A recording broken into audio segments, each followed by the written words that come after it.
Good afternoon, everybody, and thank you for joining us on this beautiful, snowy afternoon. And today we have something really special for you.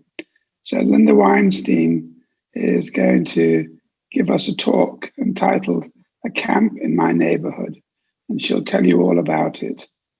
I'd just like to say that I've heard it yesterday, and it's a very moving story, and it's one which certainly moved me and gives one hope in these dark times that there are better times ahead.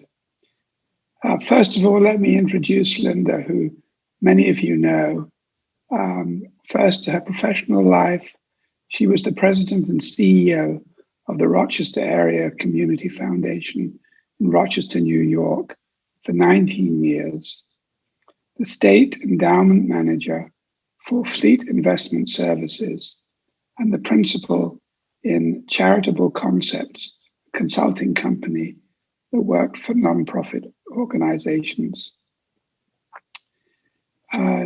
She will tell us about her childhood and growing up, but in 1956, she was an American field service exchange student in Belgium, which she said was a life-defining experience.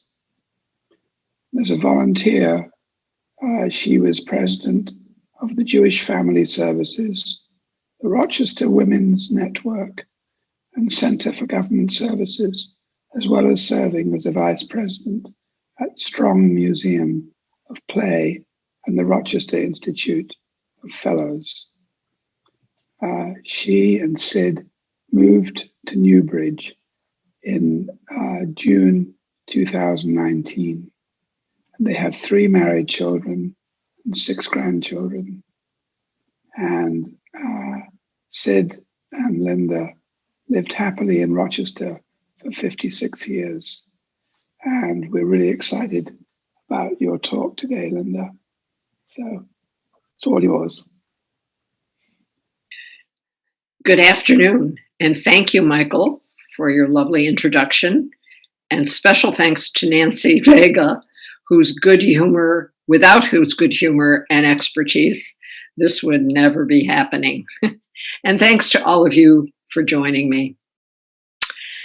The story that I'm going to tell you today is not one that I lived, but that I observed as a very young child. I didn't understand its implications until I was much older, but it has somehow always been a part of my life, almost as a third-party witness. Part of a memory that I've carried with me across the years.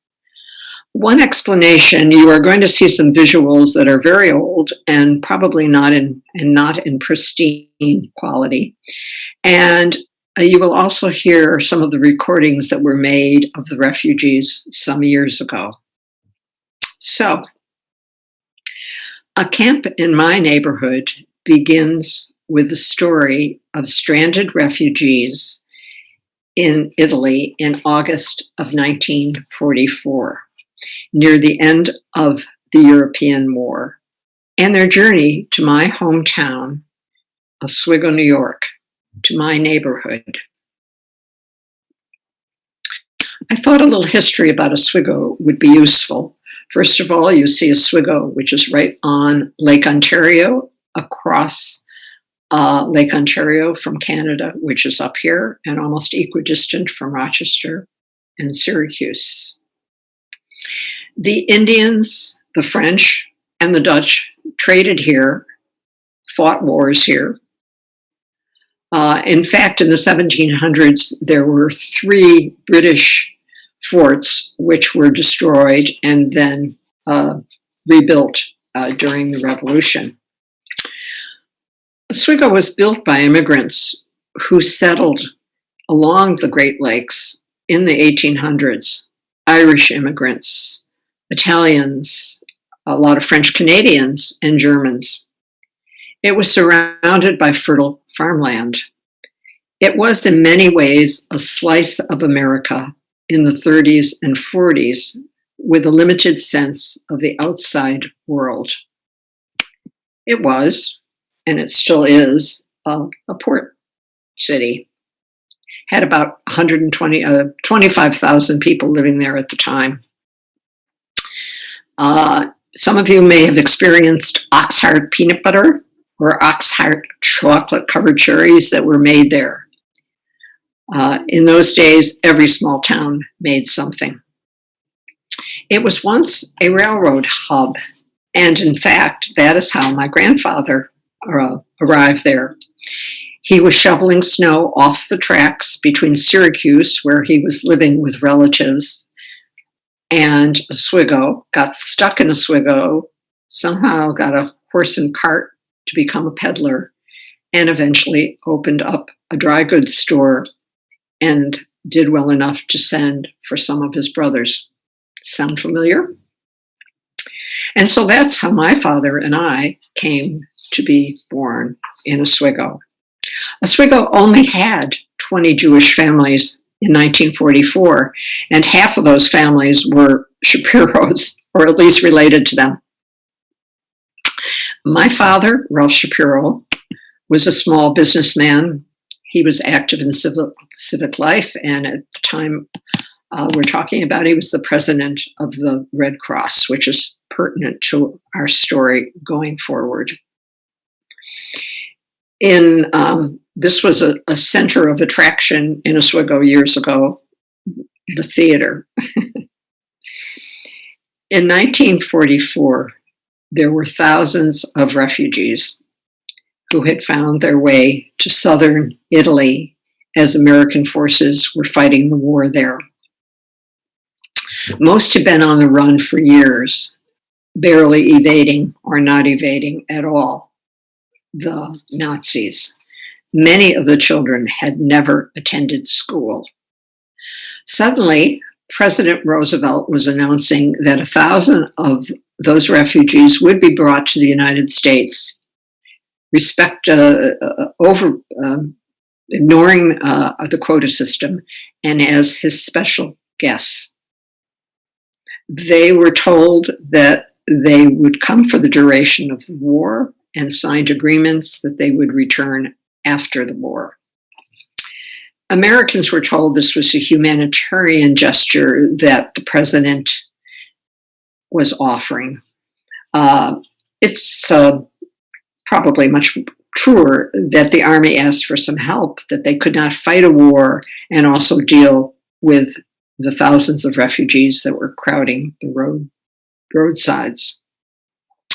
So whatever the motivation, a previous Army training facility in the small, isolated city on the southwestern shores of Lake Ontario, Oswego, was identified. Maybe it was because it was out of the way, but certainly also because it had just been abandoned 3 months before, and there were barracks and other infrastructure available that would be very useful. And perhaps you can see in this photo, which isn't all that good, but the lake is right over here. The temporary camp was to be administered by the War Relocation Authority, which was under the authority of the Secretary of the Interior, Harold Ickes. Harold Ickes had a young assistant whose name was Ruth Gruber, and she was sent to accompany the refugees from Italy to New York City and then on to Oswego. That trip was a 2-week journey of hope, but not without considerable peril. The trip, the Henry Gibbons, traveled in a convoy of 29 ships. 2 of those ships were filled with German prisoners of war to protect against submarine attacks. The Henry Gibbons had 978 refugees and the rest injured American soldiers on board. The two other ships with the Germans on them carried only these prisoners of war, who subsequently spent the next 17 months in the United States, free to work and free to move around. Think about that.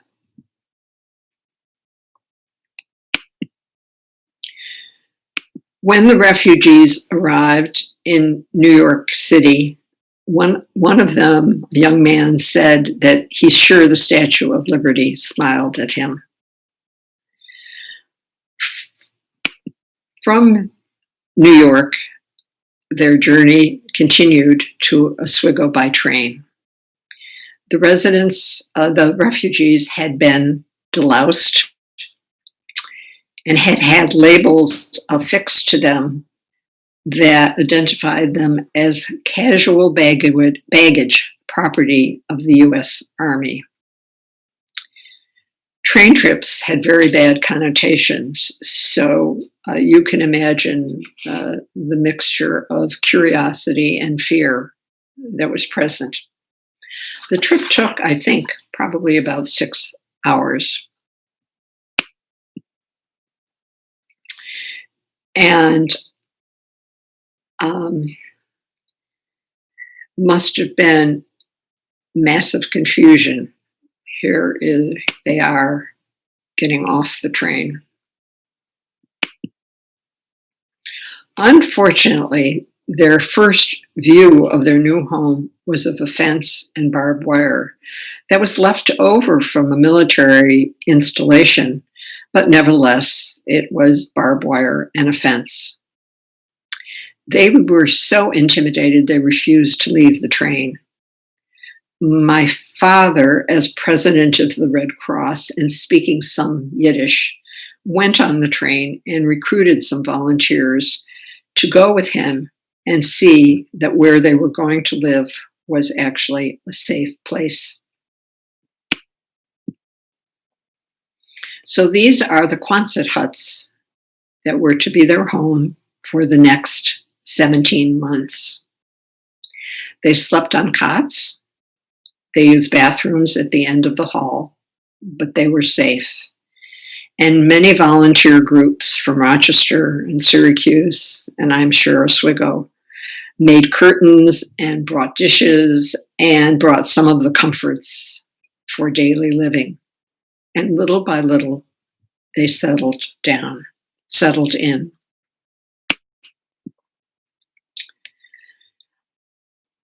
They were quarantined, a familiar word to us now, for almost 30 days, but the fence did not prevent interaction with the townspeople.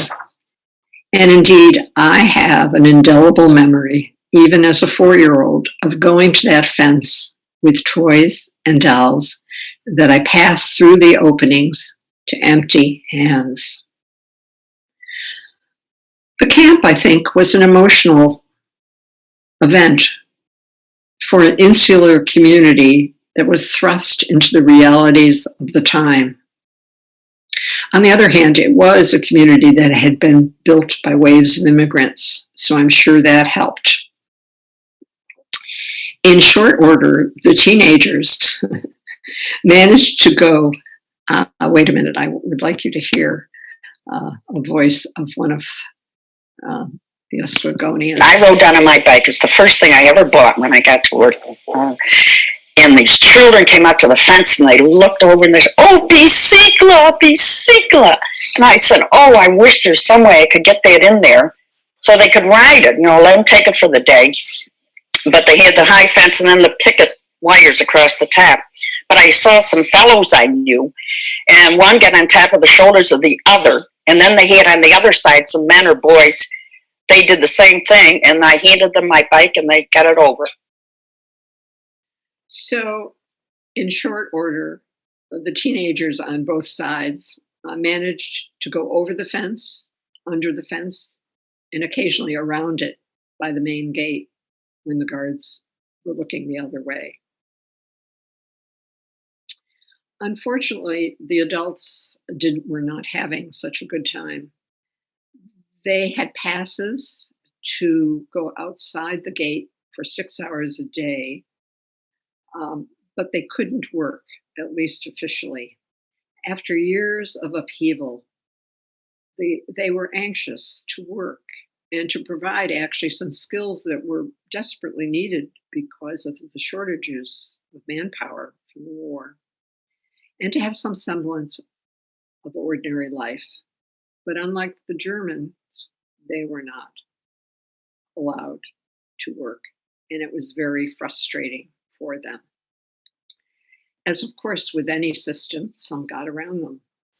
My cousin took piano lessons from a refugee. Someone else had her piano tuned. And my grandfather, who lived just down the street from the camp, or fort as it was called, had access to turkey feathers from neighboring farms and helped set up a cottage industry with some of the women to turn the feathers into fashionable hats and trimmings, which they then sold.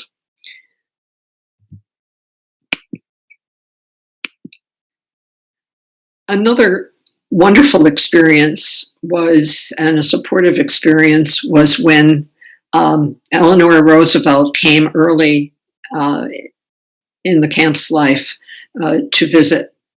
People were thrilled with her and amazed that she arrived without an entourage or any security or anything else.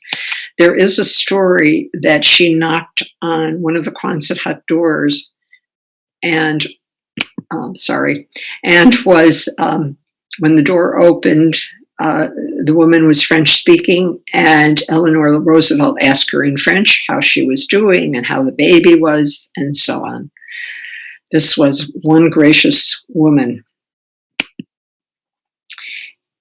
And there were classes inside the camp and entertainment created by the refugees, many of whom were very talented, and maintenance work to be done because they were supposed to keep the camp going. And finally, the children could go to school. I am told it was a very happy time for them. They were away from the camp and all of its frustrations all day long. They were in a new world. They could learn. The principal of the high school was a man by the name of Ralph Faust. He was a model citizen and a model educator. He provided the standards, I am told, for acceptance and encouragement, and was credited for years after by most of the young people for their acceptance and ability to learn. Their ages ranged from 16 to 20 because they had been out of school for so long. Younger children went to the primary school. In fact, there were stories that, although they were made fun of for being such drudges and studying all the time, that some of these Oswego high schoolers looked at what they were doing and what they could learn, even without a native language of English, and that spurred some of the local students to do better. There was general acceptance promoted by people like Ralph Faust and others, but there were a few examples of reactions that sort of mirror what's happening in the year 2020. A 9-year-old young Serbian girl arrived very apprehensively the first day wearing her best outfit, which happened to be a pair of slacks. The teacher angrily directed her to return to the camp and not return to the school without wearing a skirt and muttering, "The damn refugees." And at the high school, Ralph Faust asked the president of the student body to welcome the new students to an assembly. The student refused. "I don't think they should be in our school or even in our town. The whole community should have been asked whether we wanted refugees in Oswego. Wonder where he learned that from. What's that song? You've got to be carefully taught to hate.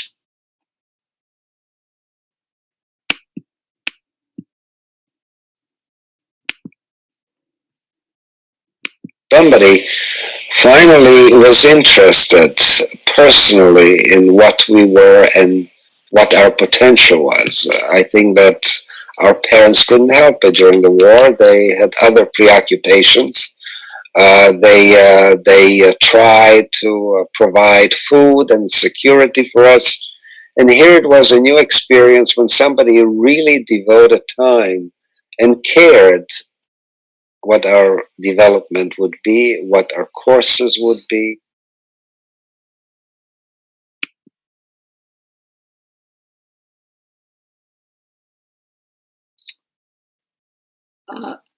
So that mirrors that positive reaction to life as a school child. And here is Ruth Gruber, many years after her trip on the Henry Gibbons to Europe. Ruth, by the way, maintained a lifelong connection to the camp and the refugees. She died a few years ago at the age of 105, and she was still telling that story.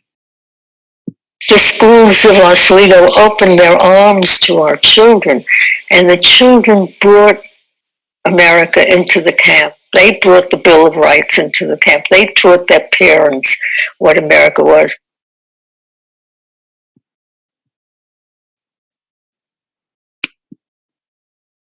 And these are the students learning about the Bill of Rights. My parents and I came to the camp often, in part because of my father's role with the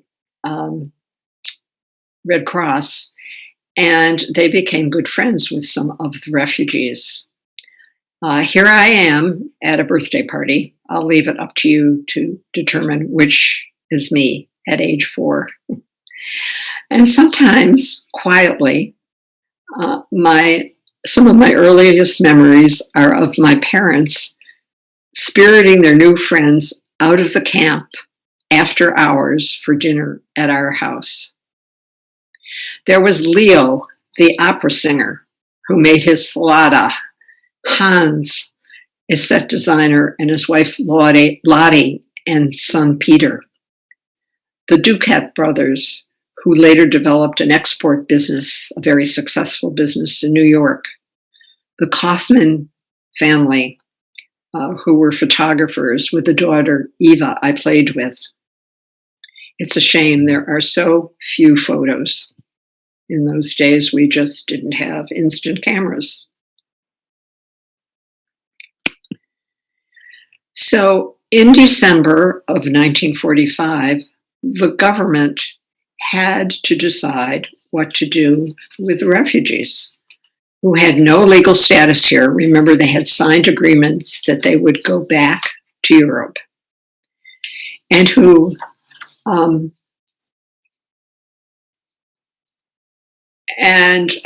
with whom the officials simply did not know what to do with them. No legal status. They were not prisoners of war.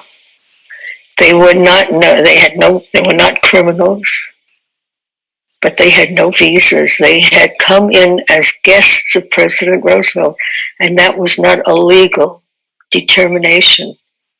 And the government, the bureaucracies, didn't know what to do about that. They had babies born. There were, I think, 22 babies born in the camp. And the government departments, Justice, State, Treasury, wrote letters back and forth. Are these babies to be considered American citizens? After 7 more months of government dithering, in January of 1946, then President Truman said that Europe was a no man's land to which nobody should be forced to return. There was a president with some common sense and some compassion. We felt confident we had family here. My uncle had come to visit us while we were here. He had come to visit us. That contact was a very important contact. The rest was faith and prayer. But somehow there was no question about it. No matter what would happen, we would have come here. There was no place else to go. There was no more home to go to. So, instead, they were considered American citizens, by the way. Finally, there was agreement. The refugees were taken on a bus across the Rainbow Bridge to Canada in Niagara Falls, where they were handed visas that allowed them to return legally. And I just wanted to show you. So they went along here through Rochester. Unfortunately, this does not show over here. But here's Buffalo, and then there's the Rainbow Bridge going across to Canada, where they got the visas. And then they came back to the camp. They were given preferred status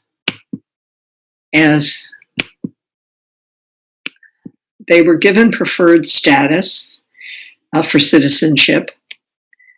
70 communities across the country invited them to relocate, and there was a social worker who helped them to decide what would be a good fit.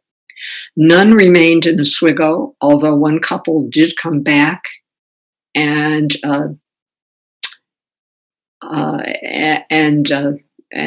set up a business in Oswego. A small number who were not Jewish did return to Europe. And the remaining people fanned out across the country where their skills could be used, and their children became scientists, businessmen, teachers, artists, enriching our America as they reached their potential. Manya Brower sang for the LA Opera Company. Freddie Baum worked for the UN Relief and Rehabilitation Agency, going back to Germany to resettle displaced persons. Adam Luntz became a director of psychology services. Giselle Hendel went to graduate school and taught cultural anthropology at the University of New York. So I could go on and on with all of these stories, but ultimately, this was a story of what power, when used well, can do in the world. Thank you for listening. So, Linda, thank you. That was just moving and really uplifting, and it was a beautiful presentation. We really appreciate your sharing it. I'm sure there'll be lots of questions, so I'd like to open it up for questions. So, Raya, would you like to start? Unmute yourself, please.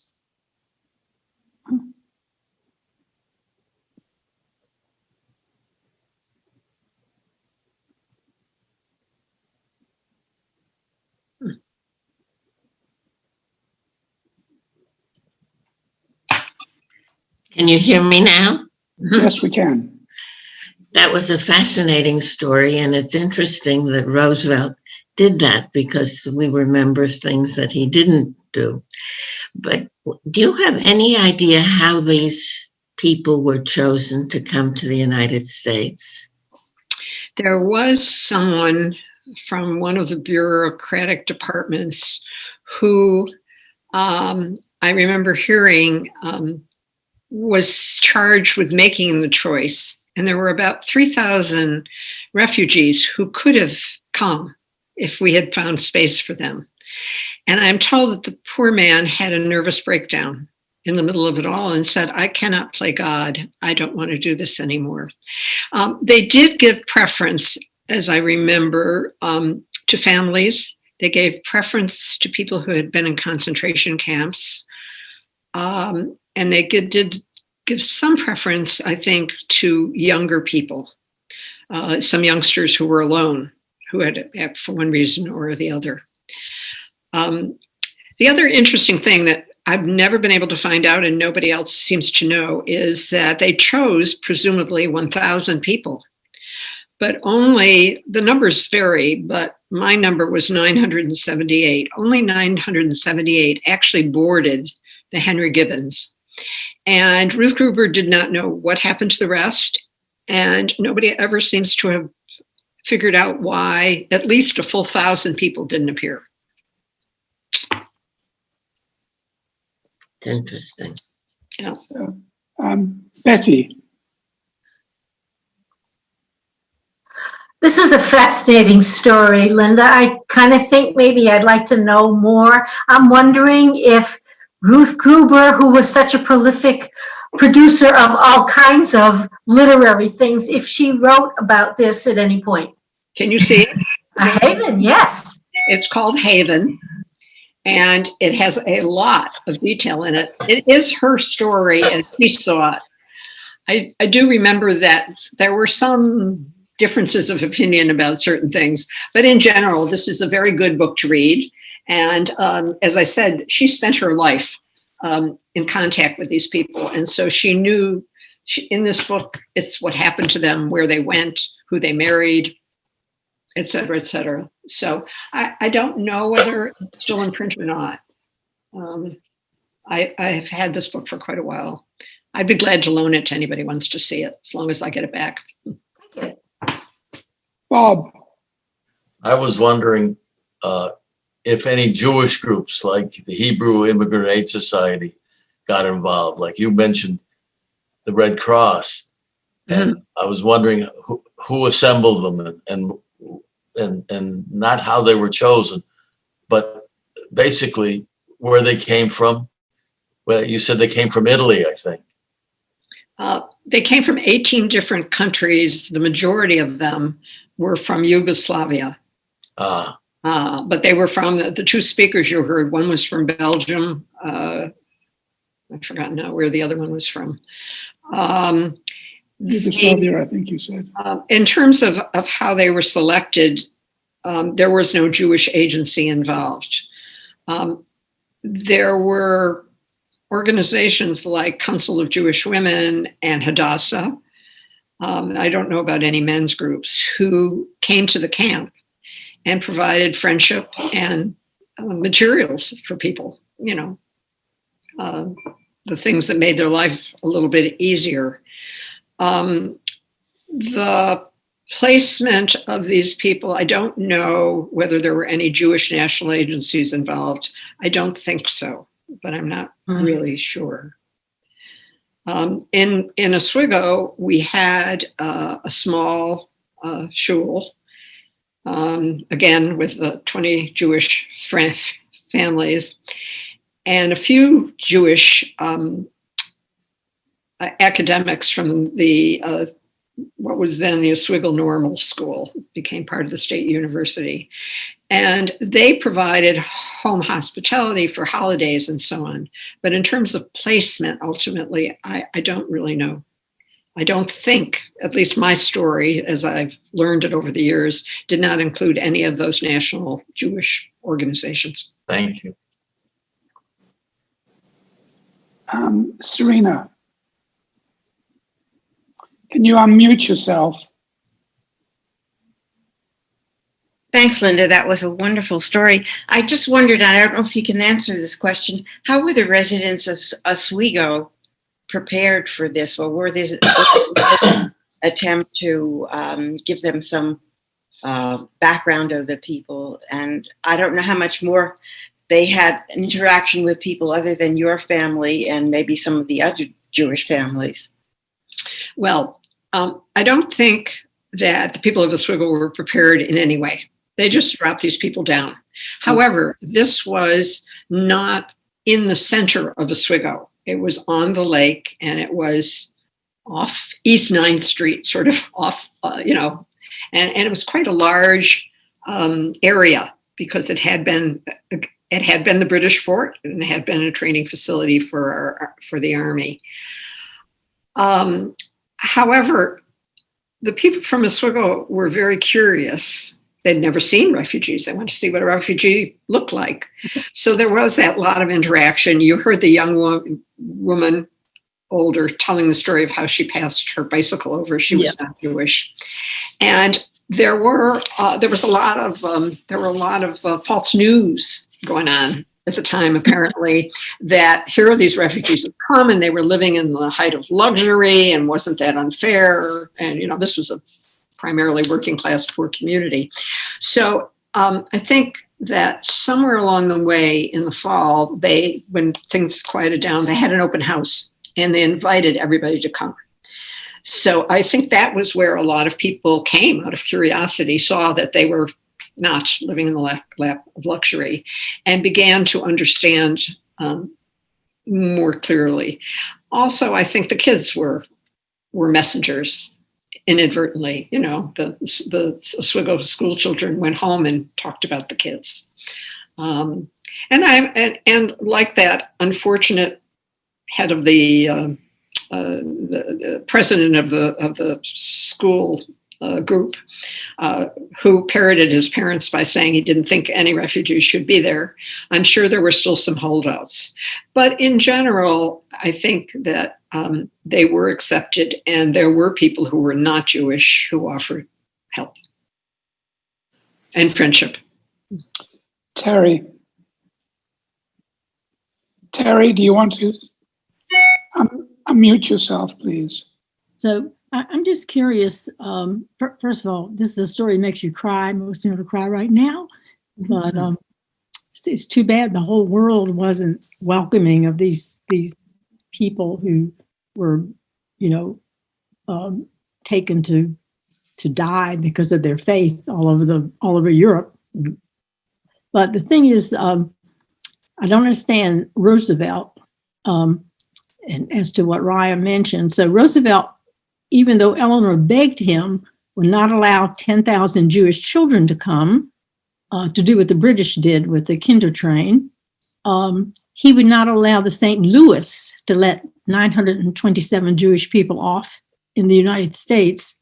And yet, this is something he wanted to do. And Linda said, I think, that it was because the military said they couldn't handle it or something. What did that mean? Well, this was an accumulation of, there were over 3,000 refugees who were in Italy, and they didn't have necessarily a place to live. They went wandering around, I suppose. And our troops were there fighting the Nazis, fighting the Germans. And it was just too much for them to carry on the fight and to feel that they had responsibility for these other human lives.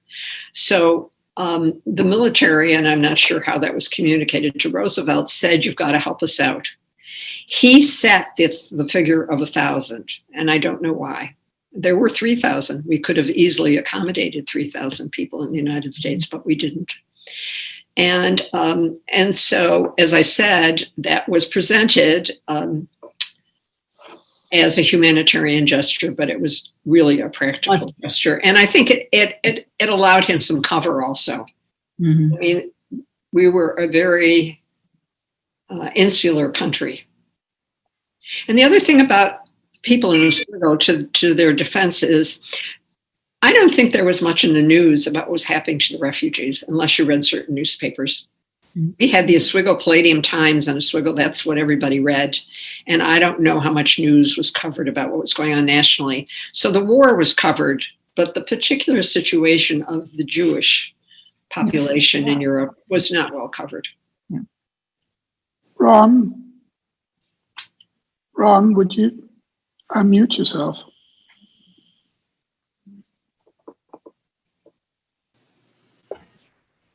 Who provided all the financial resources to put this operation together and to continue it? The government did. U.S. government? The U.S. government. Interesting. There was a story in the New York Times a couple of months ago. I don't know whether any of you've seen this. This story's been told a lot, but it always comes as a surprise to people. I'm always amazed. I told it in Rochester to a retirement group several years ago, and Rochester's close to Oswego, and nobody knew about it. I'm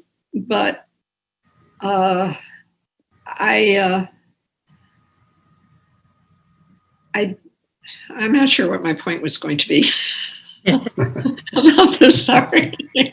I think Frankie had a question. An article in the New York Times. Thank you very much. Good grief. There was an article in the New York Times several months ago, and it was the story again. And in the article, they said that that some of the adults were paid to work in the camp if they wanted a job.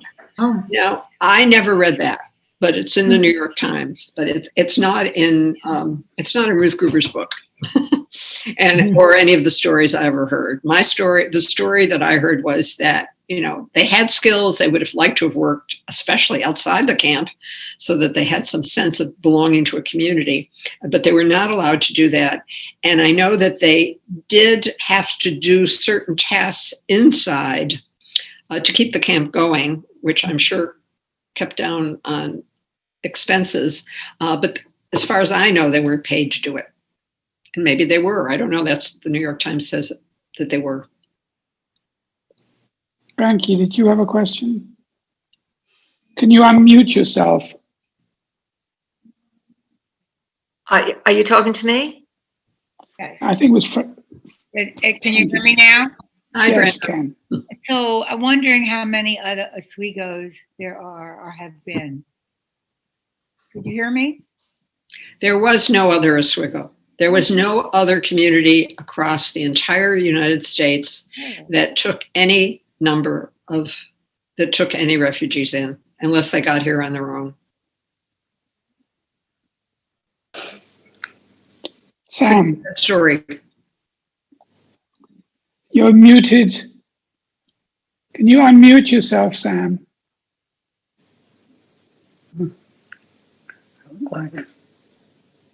We can't hear you.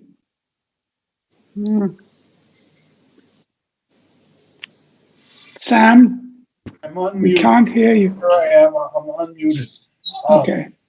I think Linda said there were no other camps in the United States, but I think there are at least 2 in Canada for refugees, both after the war and possibly even during the war. One in Newfoundland and a couple others in various parts of Canada. I don't know any details other than that. Interesting. I know of one where a famous scientist, Max Perutz, who went to England as a refugee, he went along with a whole bunch of other suspicious Germans who happened to be Jewish to a camp in Newfoundland and spent several months there, and then came back and actually ended up with the Nobel Prize in England. Marlene has a question. Marlene. Yeah, I have 2 questions, actually. One, do you know anything about whether they gave the kids English as a second language in the schools? And 2, what about the Germans? Do you know any details about the German prisoners of war? Well, the first thing, some of the children apparently knew some English for one reason or another. I'm not aware that they had, I don't remember ever reading that they had any formal English as a second language classes, but I'm sure that some of them must have been helped along. I think they learned from each other.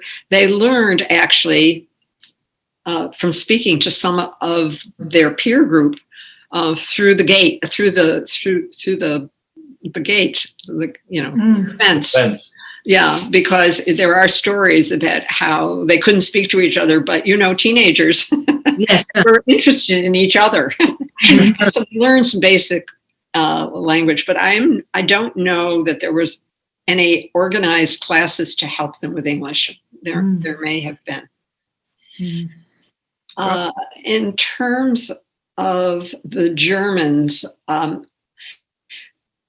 I have read that we were very short workers, and that we actually welcomed some of those prisoners of war to work in certain jobs. I don't know whether, I'm sure they were limited, where we simply, because of the war and so many people fighting it, that we needed that extra help. In Rochester, where I did not live at the time, but where my grandparents lived, there was a camp setting for them. It did not have any barbed wire around there. And I've been told that they walked around the town freely. And then were they repatriated at the end of the war? Yes. Yeah. So that there are several more people. Rona, do you want to go next?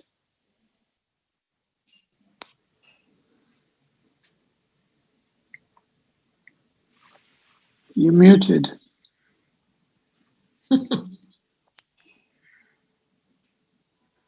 Did you call on me? Hi. Rona. Okay. Oh. Yeah, I was wondering if any of these people, it seems that they wanted to get educated and they went to school, what they were like before they came here, and did they have any money or did their families have any education so that they would be, that they would want that kind of thing here in the United States as well? Sure, they would use.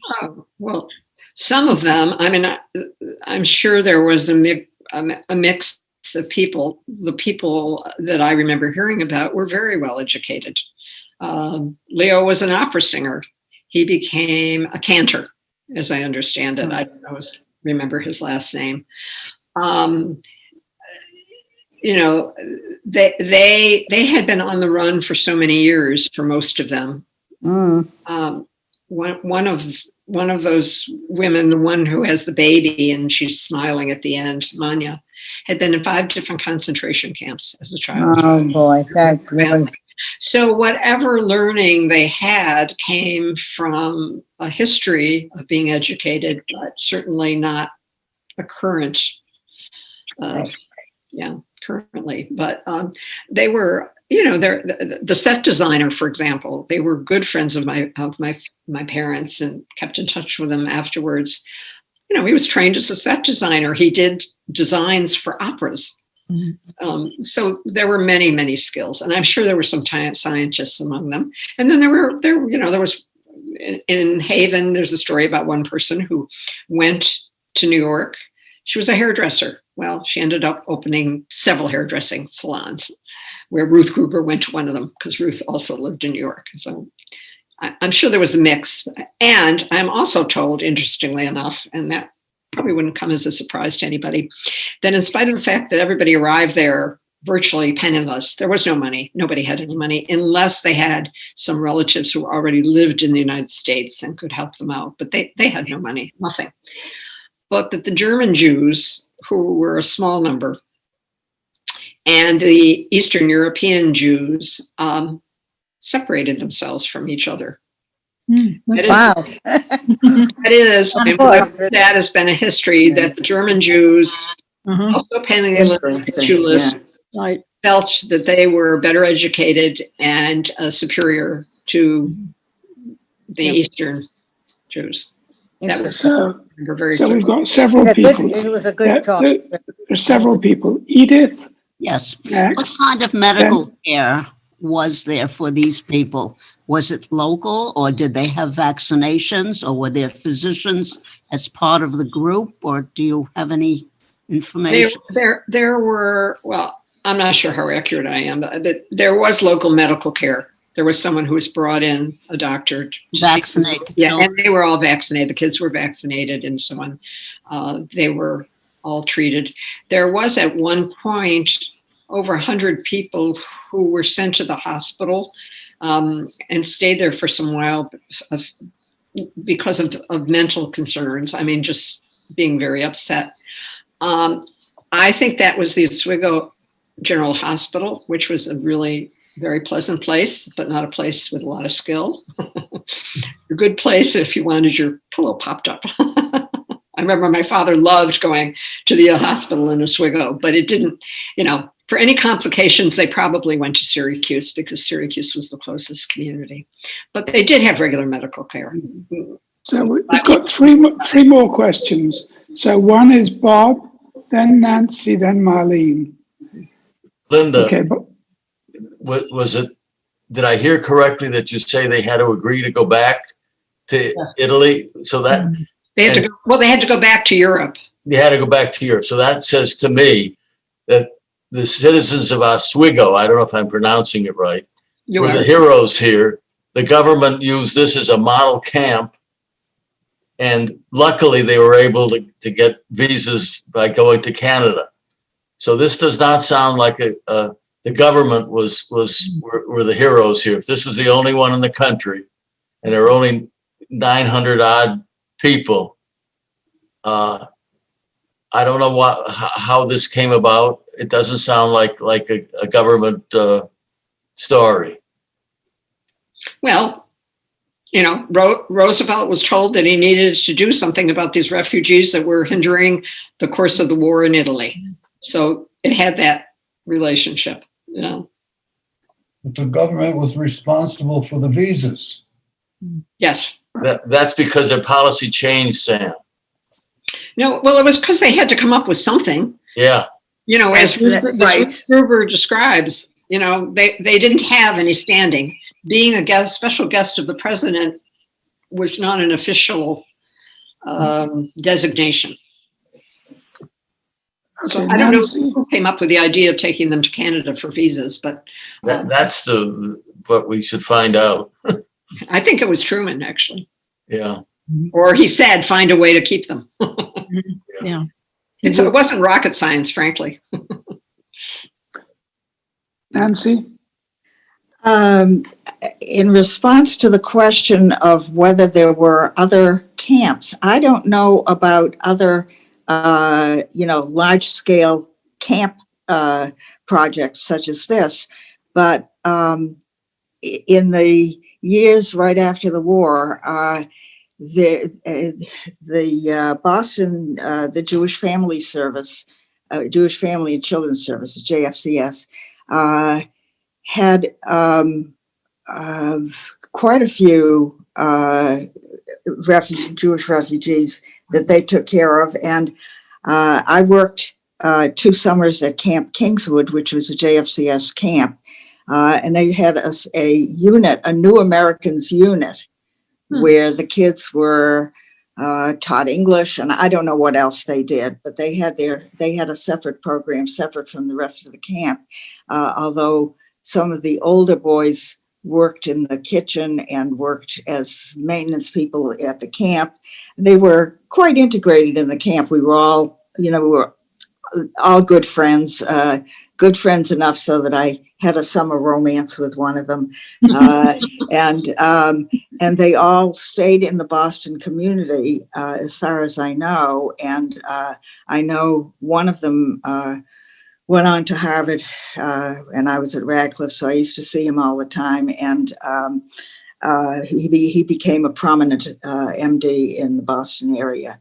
But this was a JFCS project, and I have no idea how the political part of it was handled, how the immigration part of it was handled. But I suspect that many communities had JFCS and JFS sponsored programs, and I'm just wondering, whether anyone's done doctoral dissertations on the subject. It's a disgrace that our country didn't rise to the challenge better in a more productive way, but the individual communities did. Marlene's been waiting patiently. No, I asked my questions. Thank you. Terry? So to answer the question about that was just addressed, this is my understanding from my husband, who was born in Argentina after his parents fled Poland. And the United States government had issued at the end of the war a law that would allow families separated by the war to be reunited. And that is how they came to the United States. So I think the government did somehow, I don't know how long after the war, it wasn't immediately, but at some point the government did get involved in trying to bring back together again families who were separated, and those families were allowed to come to the United States. So that would have been probably under Truman. Because he came in 1952, 51. I think if there are no other pressing questions, I'm sure that Linda would be happy to speak to people and email with people if you have other questions. I think that would be a good point to end on a high note, and hopefully that we can return to that sort of immigration policy and not go back the way we've been doing in the last few years. Anyway, probably shouldn't have said my political note, but I liked it. It was good. Anyway, so Nancy, is there anything else you want to add before we close? Nope. Thanks everybody for tuning in, and stay tuned for the next Amazing Residents Present. Right. So Linda, thank you so much, and really appreciate it. Yes, thank you. And, Thank you, Linda and Wonderful. Michael. That was really very interesting. Thanks a lot. Thank you, Linda. Very worthwhile. Yes, it was good. It's what we need today. Thank you. Right. Yeah. And next month, Without barbed wire. Yeah. Go ahead. Next month, Susan Niemans will talk, and you'll hear more. Okay. So thank you all very much, and be well. Thank okay. You. Thank you. Bye-bye. And thanks for coming again.